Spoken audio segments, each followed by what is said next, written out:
ಪ್ರತಿ ವರ್ಷ ಯಾವುದೇ ಅಡೆತಡೆ ಇಲ್ಲದೆ ನೇರವಾಗಿ ನಿಮ್ಮ ಬ್ಯಾಂಕ್ ಖಾತೆಗೆ 6,000 ರೂಪಾಯಿ. ನಮಸ್ಕಾರ ರೈತ ಬಾಂಧವರೇ, welcome back to my YouTube channel. PM Kisan Samman ಯೋಜನೆ ಇದೆ ಅಲ್ವಾ, ಅದಕ್ಕೆ ನೀವು ಅರ್ಜಿ ಸಲ್ಲಿಸಿಲ್ಲ ಅಂದ್ರೆ ಅದು ನಿಜಕ್ಕೂ ಬಹುದೊಡ್ಡ ಆರ್ಥಿಕ ನಷ್ಟ ಅಂತಾನೆ ಹೇಳ್ಬೋದು. ಹೌದು, ಅರ್ಹತೆ ಇದ್ರೂ ಕೂಡ ಕೃಷಿಗೆ ಆಸರೆಯಾಗೋ ಈ ಸೌಲಭ್ಯದಿಂದ ವಂಚಿತರಾಗೋದು ಖಂಡಿತ ಸರಿಯಲ್ಲ. ಇದು ಪ್ರತಿಯೊಬ್ಬ ಅನ್ನದಾತನಿಗೂ ಗೊತ್ತಾಗಲೇಬೇಕಾದ ಸಂಗತಿಯಾಗಿದೆ. ಇವತ್ತಿನ ವಿಡಿಯೋದಲ್ಲಿ ನಾವು PM ಕಿಸಾನ್ ಸಮ್ಮಾನ್ ನಿಧಿ ಯೋಜನೆಗೆ ಆನ್ಲೈನ್ ಅಥವಾ ಆಫ್ಲೈನ್ ಮೂಲಕ ಸ್ಟೆಪ್ ಬೈ ಸ್ಟೆಪ್ ಹೇಗೆ ಅರ್ಜಿ ಸಲ್ಲಿಸಬೇಕು, ಏನೆಲ್ಲ ದಾಖಲೆಗಿಡಬೇಕು, ಯಾರಿಗೆಲ್ಲ ಈ ದುಡ್ಡು ಸಿಗತ್ತೆ, ಯಾರಿಗೆಲ್ಲ ಸಿಗೋದಿಲ್ಲ ಅನ್ನೋದನ್ನ ಸಂಪೂರ್ಣವಾಗಿ ಮತ್ತು ಅತ್ಯಂತ ಸರಳ ರೀತಿಯಲ್ಲಿ ತಿಳಿದುಕೊಳ್ಳೋಣ. ಹಾಗಾಗಿ ಈ ವಿಡಿಯೋನ ಪೂರ್ತಿ ನೋಡಿ. PM ಕಿಸಾನ್ ಯೋಜನೆಯ ಅರ್ಹತಾ ನಿಯಮಗಳು, ಬೇಕಾಗುವ ದಾಖಲೆಗಳು, ಆನ್ಲೈನ್ ಮತ್ತು ಆಫ್ಲೈನ್ ಅರ್ಜಿ ಪ್ರಕ್ರಿಯೆ, ಇನ್ನು ಕೊನೆಯದಾಗಿ ಅರ್ಜಿಯ ಸ್ಥಿತಿಯನ್ನ ಹೇಗೆ ಚೆಕ್ ಮಾಡೋದು ಅನ್ನೋದನ್ನ ಈ ವಿಡಿಯೋ ಮೂಲಕ ತಿಳಿದುಕೊಳ್ಬಹುದು. ಇದೇ ತರನಾಗಿ ಇನ್ನೂ ಹೆಚ್ಚಿನ ವಿಷಯಗಳ ಬಗ್ಗೆ ಮಾಹಿತಿ ಬೇಕು ಅಂದ್ರೆ ದಯವಿಟ್ಟು ನಮ್ಮ ಚಾನೆಲ್ ಅನ್ನ ಸಬ್ಸ್ಕ್ರೈಬ್ ಮಾಡ್ಕೊಳ್ಳಿ. ಹಾಗೆ ಪಕ್ಕದಲ್ಲಿರೋ ಬೆಲ್ ಬಟನ್ ಅನ್ನ ಪ್ರೆಸ್ ಮಾಡಿ ಆಲ್ ಅನ್ನ ಸೆಲೆಕ್ಟ್ ಮಾಡಿ. ಮೊದಲನೇದಾಗಿ PM ಕಿಸಾನ್ ಯೋಜನೆ ರೈತರಿಗೆ ಆರ್ಥಿಕ ಬೆಂಬಲ ನೀಡೋ ಉದ್ದೇಶದಿಂದ ಜಾರಿಗೆ ತಂದ ಯೋಜನೆಯಾಗಿದೆ. ಕೃಷಿ ಚಟುವಟಿಕೆಗಳಿಗೆ ಆರ್ಥಿಕ ನೆರವು ಕೊಡಬೇಕು ಅನ್ನೋ ಉದ್ದೇಶದಿಂದ ಈ ಯೋಜನೆಯನ್ನ ಜಾರಿಗೆ ತಂದಿದ್ದಾರೆ. ಈ ಯೋಜನೆಯಲ್ಲಿ ಪ್ರಮುಖವಾಗಿ ನೆನಪಿರಬೇಕಾದ ಒಂದು ಸಂಖ್ಯೆ ಅಂದ್ರೆ 6,000. ಅಂದ್ರೆ ಈ ಯೋಜನೆಯ ಅಡಿಯಲ್ಲಿ ಅರ್ಹ ರೈತರಿಗೆ ಪ್ರತಿ ವರ್ಷ 6,000 ರೂಗಳನ್ನ ಸಹಾಯಧನದ ರೂಪದಲ್ಲಿ ಸಿಗತ್ತೆ. ಸಣ್ಣ ಮತ್ತು ಅತಿ ಸಣ್ಣ ರೈತರಿಗೆ ಬಿತ್ತನೆ ಬೀಜ ತರೋದಕ್ಕೆ ಅಲ್ಲದೇನೆ ಬೇರೆ ಬೇರೆ ಕೃಷಿ ಚಟುವಟಿಕೆಗಳಿಗೆ ಸಹಾಯ ಆಗತ್ತೆ. ಆದ್ರೆ ಒಂದೇ ಸಾರಿ ದುಡ್ಡು ಸಿಗ್ಲಿಲ್ಲ ಅಂದ್ರೂ ಪರವಾಗಿಲ್ಲ, ಹಂತ ಹಂತವಾಗಿ ಸಹಾಯ ಆಗತ್ತೆ. ಹಾಗಾದ್ರೆ ಈ ಹಣ ಹೇಗ್ ಸೇರತ್ತೆ? 6,000 ರೂಗಳನ್ನ ಒಂದೇ ಸಾರಿ ಕೊಡ್ತಾರಾ? ಇಲ್ಲ, ಇದನ್ನ 3 ಕಂತುಗಳಲ್ಲಿ ವಿಂಗಡಿಸಿ ಪ್ರತಿ ಕಂತಿಗೆ 2,000 ರೂಗಳಂತೆ 1 ವರ್ಷಕ್ಕೆ 3 ಕಂತುಗಳಲ್ಲಿ ಈ ಹಣವನ್ನ ಕೊಡ್ತಾರೆ. ಈ ಯೋಜನೆ ಪ್ಲಸ್ ಪಾಯಿಂಟ್ ಏನಂದ್ರೆ ಇಲ್ಲಿ ಯಾವುದೇ ಮಧ್ಯವರ್ತಿಗಳ ಕಾಟನೂ ಕೂಡ ಇರೋದಿಲ್ಲ, ಅಲ್ಲದೇನೆ ಕಮಿಷನ್ ಹಾವಳಿ ಅಂತೂ ಇರೋದೇ ಇಲ್ಲ. ಈ ಹಣ ನೇರವಾಗಿ ನಿಮ್ಮ ಬ್ಯಾಂಕ್ ಖಾತೆಗೆ ಜಮಾ ಆಗತ್ತೆ. ಬನ್ನಿ ಈಗ ಬಹಳ ಮುಖ್ಯವಾದ ವಿಷಯಕ್ಕೆ ಬರೋಣ. ಅರ್ಜಿ ಸಲ್ಲಿಸೋಕೆ ಇರೋ ನಿಯಮಗಳನ್ನ, ಅಂದ್ರೆ ಯಾರು ಅರ್ಜಿ ಸಲ್ಲಿಸಬಹುದು, ಯಾರು ಸಲ್ಲಿಸೋ ಹಾಗಿಲ್ಲ.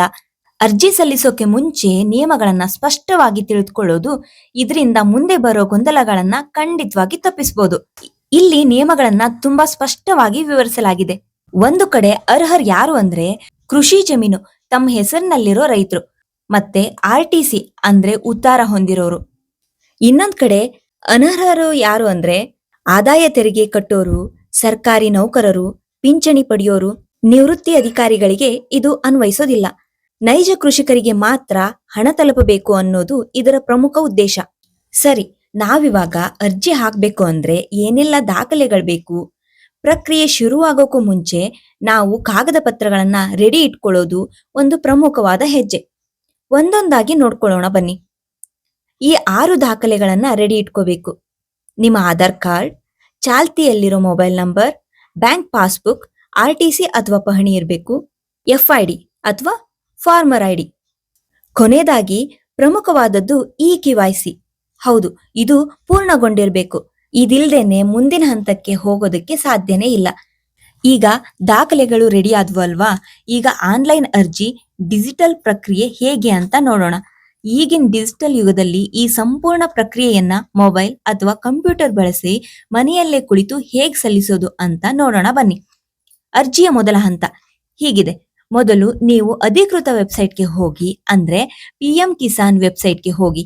ಅಲ್ಲಿ ಮುಖಪುಟದಲ್ಲಿ ನ್ಯೂ ಫಾರ್ಮರ್ ರಿಜಿಸ್ಟ್ರೇಷನ್ ಅಂತ ಕಾಣುತ್ತೆ. ಅದರ ಮೇಲೆ ಕ್ಲಿಕ್ ಮಾಡಿ. ಆಮೇಲೆ ಆಧಾರ್ ಸಂಖ್ಯೆ, ಮೊಬೈಲ್ ಸಂಖ್ಯೆ ಮತ್ತು ಸ್ಟೇಟ್ ಯಾವುದು ಅಂತ ಸೆಲೆಕ್ಟ್ ಮಾಡಿ. ನಂತರ ನಿಮ್ಮ ಮೊಬೈಲ್ಗೆ ಬರೋ OTP ಯನ್ನ ಹಾಕಿ ವೆರಿಫೈ ಮಾಡಬೇಕು.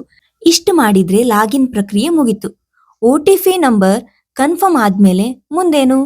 ಇನ್ನ 2ನೇ ಹಂತ. ಇಲ್ಲಿ ವೈಯಕ್ತಿಕ ವಿವರಣೆಗಳು, ಬ್ಯಾಂಕ್ ಅಕೌಂಟ್ ಡೀಟೇಲ್ಸ್ ಮತ್ತು ಜಮೀನಿನ ಸಂಪೂರ್ಣ ಮಾಹಿತಿಯನ್ನ ಬಹಳ ಜಾಗೃತಿಯಿಂದ ತುಂಬಬೇಕು. ಆಮೇಲೆ RTC ವಿವರಗಳನ್ನ ಸರಿಯಾಗಿ ಸಲ್ಲಿಸಬೇಕು.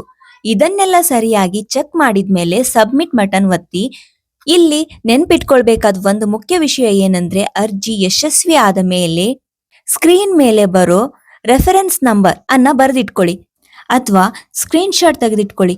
ಮುಂದೆ ಖಂಡಿತ ಉಪಯೋಗಕ್ಕೆ ಬಂದೇ ಬರುತ್ತೆ. ಈಗ ಕೆಲವು ಆನ್ಲೈನ್ನಲ್ಲಿ ಅರ್ಜಿಯನ್ನ ಸಲ್ಲಿಸೋದು ಒಂದು ಸ್ವಲ್ಪ ಕಷ್ಟ ಅನ್ನಿಸ್ಬೋದು. ಹಂತ ಹಂತವಾಗಿ ಆಫ್ಲೈನ್ ಕೇಂದ್ರಗಳಿಗೆ, ಹೌದು, ಖುದ್ದಾಗಿ ಹೋಗಿ ಭೌತಿಕ ದಾಖಲೆಗಳನ್ನ ಸಲ್ಲಿಸಲು ಇರುವ ಪರ್ಯಾಯ ವ್ಯವಸ್ಥೆಗಳ ಬಗ್ಗೆ ತಿಳಿದುಕೊಳ್ಳೋಣ. ಆನ್ಲೈನ್ ಅಲ್ಲಿ ಆಗಿಲ್ಲ ಅಂದ್ರೆ ಚಿಂತಿಸಬೇಡಿ. ಸಿದ್ಧವಿರೋ ದಾಖಲೆಗಳನ್ನ ತೆಗೆದುಕೊಂಡು ಹೋಗಿ ನೇರವಾಗಿ ರೈತ ಸಂಪರ್ಕ ಕೇಂದ್ರ ಅಥವಾ ನಿಮ್ಮ ಊರಲ್ಲಿರೋ ಗ್ರಾಮ್ ಒನ್ ಅಥವಾ ಕರ್ನಾಟಕ ಒನ್ ಇಲ್ಲವೇ ಸಾಮಾನ್ಯ CSC ಕೇಂದ್ರಗಳಿಗೆ ಹೋಗಿ ಬಹಳ ಸುಲಭವಾಗಿ ಅರ್ಜಿಯನ್ನ ಸಲ್ಲಿಸಬಹುದು. ಈಗ ಸ್ವಲ್ಪ ಎಚ್ಚರಿಕೆ ವಹಿಸೋ ವಿಷಯ ಏನಂದ್ರೆ ಅರ್ಜಿ ತಿರಸ್ಕಾರ ಆಗೋದನ್ನ ಅಥವಾ ದುಡ್ಡು ಬರೋದು ನಿಂತು ಹೋಗೋದನ್ನ ತಡೆಯೋದು ಹೇಗೆ ಅಂತ. ಅಂದ್ರೆ ತಾಂತ್ರಿಕ ಸಮಸ್ಯೆಗಳು ಮತ್ತು ನಾವು ಮಾಡುವ ಕೆಲವು ಸಾಮಾನ್ಯ ಸಮಸ್ಯೆಗಳಿಂದ ಹಣ ಬರೋದು ನಿಂತೋಗುತ್ತೆ. ಇದನ್ನ ಹೇಗೆ ಸರಿ ಮಾಡೋದು ಅಂತ ನೋಡೋಣ. ಇದನ್ನ ತಿಳಿಯೋದು ತುಂಬಾ ಮುಖ್ಯ. ಇಲ್ಲಿರೋ ಬಹುಮುಖ್ಯ ತಾಂತ್ರಿಕ ಅಂಶ ಅಂದ್ರೆ NPCI ಮ್ಯಾಪಿಂಗ್ ಸಕ್ರಿಯವಾಗಿರೋದು. ಅಂದ್ರೆ ಏನ್ ಗೊತ್ತಾ, ಒಂದು ಬ್ಯಾಂಕ್ ಅಕೌಂಟ್ ಇದ್ರೆ ಸಾಲಂಗಿಲ್ಲ. ಈ account national payment corporation India server ಅಲ್ಲಿ ನಿಮ್ಮ ಆಧಾರ್ ಕಾರ್ಡ್ಗೆ ಕಡ್ಡಾಯವಾಗಿ ಲಿಂಕ್ ಆಗಿರ್ಬೇಕು. ಜೊತೆಗೆ KYC ಕೂಡ ಆಗಿರ್ಬೇಕು. ಇವೆರಡರಲ್ಲಿ ಒಂದ್ ಆಗಿಲ್ಲ ಅಂದ್ರೆ ಕೇಂದ್ರ ಸರ್ಕಾರದಿಂದ ದುಡ್ಡು ಬಿಡುಗಡೆಯಾದ್ರೂ ನಿಮ್ಮ ಅಕೌಂಟ್ಗೆ ಬೀಳಲ್ಲ. ಇನ್ನೊಂದು ಗಂಭೀರವಾದ ವಿಚಾರ ಏನಂದ್ರೆ ದಾಖಲೆಗಳನ್ನ ಕೊಡುವಾಗ ಬಹಳ ಎಚ್ಚರವಿರಲಿ. ಯಾವುದೇ ತಪ್ಪು ಅಥವಾ ಸುಳ್ಳು ದಾಖಲೆಗಳನ್ನ ನೀವೇನಾದ್ರೂ ಸಲ್ಲಿಸಿದ್ರೆ ನಿಮ್ಮ ಅರ್ಜಿಯನ್ನ ಯಾವುದೇ ಮುನ್ಸೂಚನೆ ಇಲ್ಲದೆ ತಕ್ಷಣವೇ ರಿಜೆಕ್ಟ್ ಮಾಡಲಾಗುತ್ತೆ. ಹಾಗಾಗಿ ಅಧಿಕೃತ ಮತ್ತು ನಿಖರ ಮಾಹಿತಿಯನ್ನ ಮಾತ್ರ ಕೊಡಿ. ಸರಿ ಅರ್ಜಿ ಹಾಕಿದ್ಮೇಲೆ ಮುಗಿತಾ ಅಂತ ಕೇಳಿದ್ರೆ ಖಂಡಿತ ಇಲ್ಲ. ಅರ್ಜಿಯ ಸ್ಥಿತಿಯನ್ನ ಆನ್ಲೈನ್ ನಲ್ಲಿ ಆಗಾಗ ಪರಿಶೀಲಿಸ್ತಾ ಇರ್ಬೇಕು. ಅರ್ಜಿ ಹಾಕಿದ್ಮೇಲೆ ನೋಂದಣಿ ಯಶಸ್ವಿಯಾಗಿದೆಯಾ, ಹಣ ಬರ್ತಿದೆಯಾ ಇಲ್ವಾ ಅನ್ನೋದನ್ನ ನಮ್ಮಷ್ಟಕ್ಕೆ ನಾವೇ ಹೇಗೆ ಟ್ರ್ಯಾಕ್ ಮಾಡೋದು ಅಂತ ಈಗ ನೋಡೋಣ. ಇದನ್ನ ಚೆಕ್ ಮಾಡೋದು ತುಂಬಾ ಸುಲಭ. ಮೊದ್ಲಿಗೆನೆ ಓಪನ್ ಮಾಡಿದ್ವಿ ಅಲ್ವಾ, PM ಕಿಸಾನ್ ವೆಬ್ಸೈಟ್ಗೆ ಹೋಗಿ ಅಲ್ಲಿ ಬೆನಿಫಿಷರಿ ಅಥವಾ ಬೆನಿಫಿಷರಿ ನೌ ಯುವರ್ ಸ್ಟೇಟಸ್ ಅನ್ನೋ ಆಯ್ಕೆ ಇರುತ್ತೆ. ಅದನ್ನ ಕ್ಲಿಕ್ ಮಾಡಿ ಆಮೇಲೆ ನೀವು ರಿಜಿಸ್ಟರ್ ಮಾಡಿರುವ ಮೊಬೈಲ್ ನಂಬರ್ ಅಥವಾ ಆಧಾರ್ ನಂಬರ್ ಹಾಕಿದ್ರೆ ಸಾಕು. ನಿಮ್ಮ ಅರ್ಜಿಯ ಹಾಗೂ ಕಂತು ಪಾವತಿಯ ವಿವರಗಳು ನಿಮ್ಮ ಸ್ಕ್ರೀನ್ ಮೇಲೆನೆ ಕಾಣುತ್ತೆ. ಆಗ ನೀವು ನೋಡಬಹುದಾಗಿದೆ. ಈಗ ರೈತರಿಗೊಂದು ಪ್ರಶ್ನೆ, ನಿಮ್ಗೆ ಈ ಹಣ ಬರ್ತಿದ್ಯಾ ಅಥವಾ ಇಲ್ವಾ? ಬಂದ್ರೆ ಇದರಿಂದ ಸಹಾಯ ಆಗ್ತಿದೆಯಾ ಅನ್ನೋದನ್ನ ಕಮೆಂಟ್ ಮಾಡಿ ತಿಳಿಸಿ. ಈ ಮಾಹಿತಿಯನ್ನ ನಿಮ್ಮ ಸ್ನೇಹಿತರಿಗೂ ಶೇರ್ ಮಾಡಿ ಅಂತ ಹೇಳ್ತಾ ಈ ವಿಡಿಯೋವನ್ನ ಇಲ್ಲಿಗೆ ಎಂಡ್ ಮಾಡ್ತಿದ್ದೀನಿ. ಧನ್ಯವಾದಗಳು.